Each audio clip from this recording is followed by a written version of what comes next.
零成本解决特斯拉的异响。之前处理过 B 柱之后，还是有车友反馈 B 柱还有异响，那我们把整个 B 柱都拆下来看一下。上面这里轻轻的这样，手伸进去，推一下这个卡扣。要注意下面这个卡扣，下面这里也是可以直接拔开的。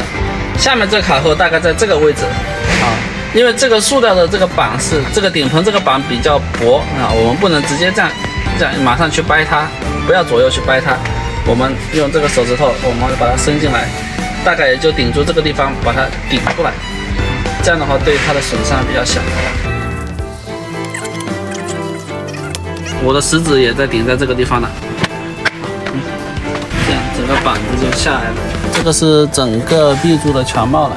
首先这个地方啊，应该是直接会碰到的，这里容易有异响，我们把这里贴起来，先把这里贴起来啊，再把这里贴起来。这个地方可以再多贴一层。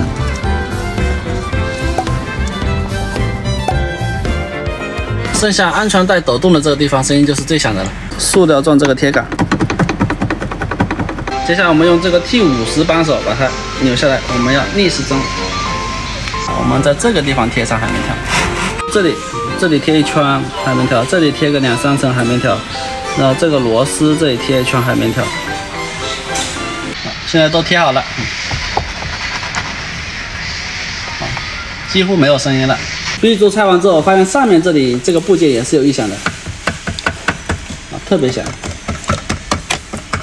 因为这个塑料件直接接触金属车身，应该就是这个凸起的这个拉筋条直接顶着这个顶棚，然后产生抖动。我们把它拆掉，这里很大了，总共10条筋，我们把它海绵条贴上。这就是10个已经贴好的，最后我们把它盖回去。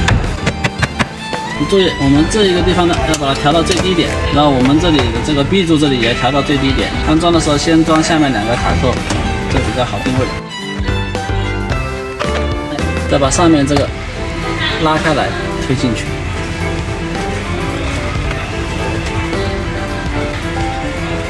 咔嚓一声，这卡扣就开好了。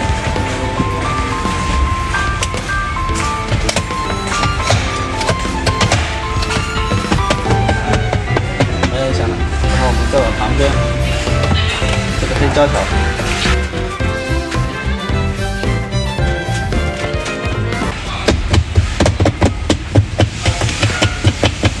OK 了，没有影响了。